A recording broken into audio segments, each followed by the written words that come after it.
കോൺഗ്രസ്സുകാർക്കിടയിലെ പ്രശ്നങ്ങൾ എന്നും പ്രശ്നങ്ങൾ തന്നെയാണ്.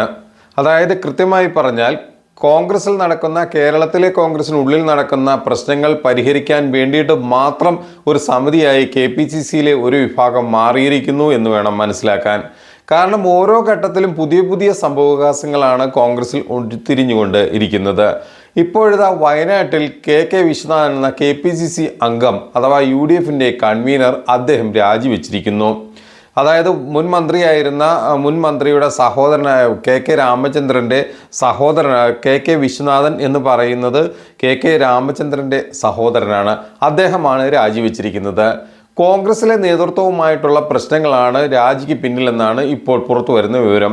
ഇദ്ദേഹം കൽപ്പറ്റയിൽ വിളിച്ചു ചേർത്ത വാർത്താ സമ്മേളനത്തിലാണ് വളരെ വിശദമായിട്ട് ഈ കാര്യങ്ങൾ അറിയിച്ചത്.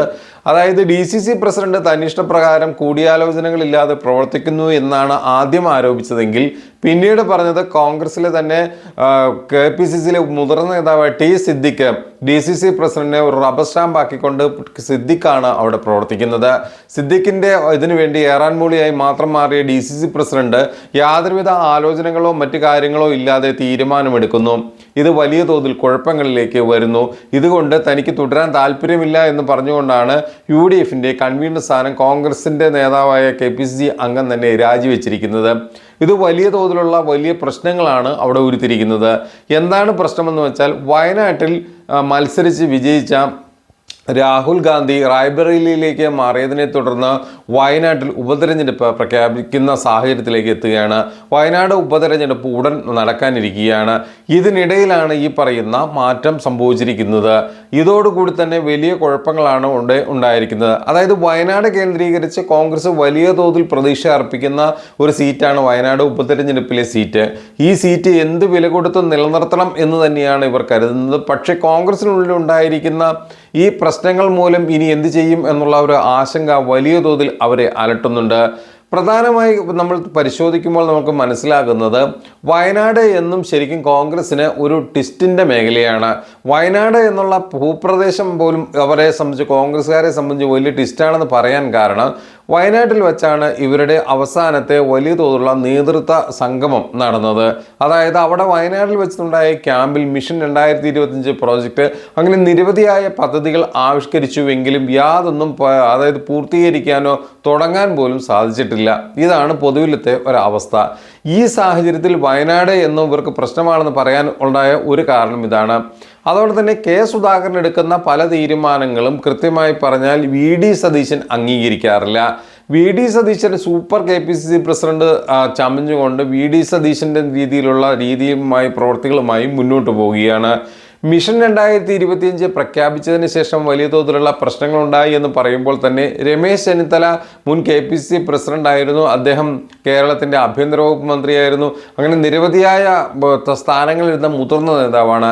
അദ്ദേഹം കേരളത്തിലെ കോൺഗ്രസിൻ്റെ കാര്യങ്ങൾ ശ്രദ്ധിക്കുന്നേയില്ല. ദേശീയ തലത്തിലാണ് ശ്രദ്ധ എന്ന രീതിയിൽ പൂർണ്ണമായും കേരളത്തിലെ കോൺഗ്രസ്സുകാരെ ഒഴിവാക്കിക്കൊണ്ട് അദ്ദേഹം നാട് വിട്ടിരിക്കുന്നു. ഇതാണ് പൊതുവിലെ ഒരു അവസ്ഥ. ഇതിനിടയിൽ സുധാകരനാകട്ടെ VD സതീശനോട് സ്ഥാനം ഏറ്റെടുത്തുകൊണ്ട് അതായത് മിഷൻ 2025 കൺവീനർ കോർഡിനേറ്റർ സ്ഥാനം ഏറ്റെടുത്തുകൊണ്ട് കൃത്യമായ പ്രവർത്തികളുമായി മുന്നോട്ട് പോകാൻ പറഞ്ഞിട്ടുണ്ടെങ്കിലും സതീശനെതിരെ ഒരു പൊടി പോലും അതിനെക്കുറിച്ച് യാതൊരുവിധ ആലോചന പോലും നടത്തിയിട്ടില്ല. ഇതിനിടയിൽ സുധാകരൻ്റെ നേതൃത്വത്തിൽ VD സതീശനെതിരെ വലിയ ആക്രമണം നടത്തുമ്പോൾ VD സതീശൻ മറ്റൊരു പക്ഷത്തെ കൂട്ടിക്കൊണ്ട് വലിയ തോതിലുള്ള തിരിച്ചാക്രമണങ്ങൾക്ക് തയ്യാറെടുത്തുകൊണ്ടിരിക്കുകയാണ്. ഇതിനെല്ലാം ഇടയിലാണ് തൃശ്ശൂരിലെ ലോക്സഭാ തെരഞ്ഞെടുപ്പിലെ തോൽവിയും മറ്റു പ്രശ്നങ്ങളും മുരളീധരൻ്റെ പരാജയവുമെല്ലാം ചർച്ച ചെയ്യാനായിട്ടും അതുപോലെ തന്നെ അന്വേഷിക്കാനായിട്ടൊക്കെ കമ്മീഷനെ എല്ലാം നിയമിച്ചുവെങ്കിലും അവിടെയും കല്ലുകടിയാണ് ഉണ്ടായത്. കാരണം കൃത്യമായി പറഞ്ഞാൽ മുരളീധരൻ പറയും പോലെ തന്നെ ഒരു അന്വേഷണ കമ്മീഷൻ രൂപീകരിച്ചുവെങ്കിലും അതിനകത്ത് കൃത്യമായ തീരുമാനമെടുക്കാനോ അത്തരത്തിലുള്ള കാര്യങ്ങൾ ഇടപെടലുകൾ നടത്താനോ ഇതുവരെ അവർക്ക് സാധിച്ചിട്ടില്ല. കമ്മീഷന്റെ റിപ്പോർട്ടിലെ പല വിവരങ്ങളും പുറത്തു വന്നപ്പോഴെല്ലാം നേതൃത്വത്തിന് ശക്തമായ എതിരാകുന്ന റിപ്പോർട്ടുകളാണ് പുറത്തു വന്നത്. ഇതിനിടയിൽ തൃശ്ശൂർ പൂരത്തെ കലക്കിയതല്ല കോൺഗ്രസ് തോൽക്കാൻ കാരണമെന്നുള്ള റിപ്പോർട്ടിന് ചില പരാമർശങ്ങളും ഇപ്പോൾ കോൺഗ്രസിന് വെള്ളിടിയായിട്ടുണ്ട്. കോൺഗ്രസിന് വെള്ളിടിയാകുക എന്ന് പറഞ്ഞാൽ വി ഡി സതീശന് പ്രതിസന്ധിയാക്കിയിട്ടുണ്ട്. കാരണം വി ഡി സതീശൻ തൃശ്ശൂർ പൂരം കലക്കിയത് മൂലമാണ് ഈ പറയുന്ന രീതിയിലുള്ള മുരളിയുടെ പരാജയത്തിലേക്കൊക്കെ കാര്യങ്ങൾ എത്തിച്ചതെന്നുള്ള തരത്തിലുള്ള വലിയ തോതിലുള്ള ആരോപണങ്ങളും ആക്ഷേപങ്ങളും ഒക്കെ ആയിട്ട് മുന്നോട്ട് പോകുമ്പോൾ KPCCയുടെ റിപ്പോർട്ടിൽ പറയുന്നു തൃശ്ശൂർ പൂരം കലങ്ങിയതൊന്നും ഒരു കാരണമല്ല, അല്ലെങ്കിൽ സുരേഷ് ഗോപിയുടെ വിജയത്തെ നേരിയ തോതിൽ മാത്രമേ അത് ബാധിച്ചിട്ടുള്ളൂ, ബാക്കി മുഴുവൻ സംഘടനാപരമായ ദൗർബല്യമാണ് അല്ലെങ്കിൽ സംഘടനാപരമായ തോൽവിയാണ് എന്ന് കൃത്യമായിട്ട് പറയുന്നു. അതായത് മുതിർന്ന കോൺഗ്രസ് നേതാവായ KC ജോസഫ്, T സിദ്ദിഖ്, അതുപോലെ തന്നെ INDC നേതാക്കൾ ഇവരുടെ നേതൃത്വത്തിലെല്ലാം നടന്ന ഈ അന്വേഷണത്തിലെ റിപ്പോർട്ടിൽ സംഘടനാപരമായ തകർച്ചയാണ് തൃശ്ശൂരിലെ തോൽവിക്ക് കാരണമെന്നുള്ള റിപ്പോർട്ടുകൾ കൂടി പുറത്തു വന്നതോടെ കോൺഗ്രസ് വലിയ വെല്ലുവിളിയിലേക്കാണ് കാര്യങ്ങളിലേക്കാണ് എത്തിച്ചത്.